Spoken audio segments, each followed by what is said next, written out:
Pinangunahan ni Acting Chief PNP Police Lieutenant General Jose Melencio C. Nartates Jr.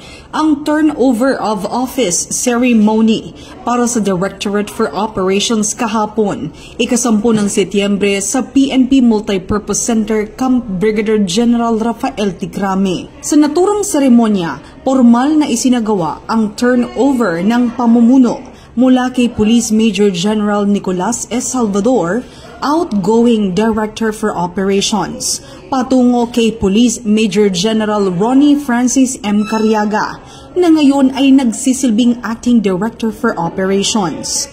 Matapos ang turnover, ginawaran si Police Major General Salvador ng retirement honors bilang pagkilala sa kanyang marangal at dedikadong paglilingkod habang siya ay formal nang nagpaalam sa hanay ng pulisya.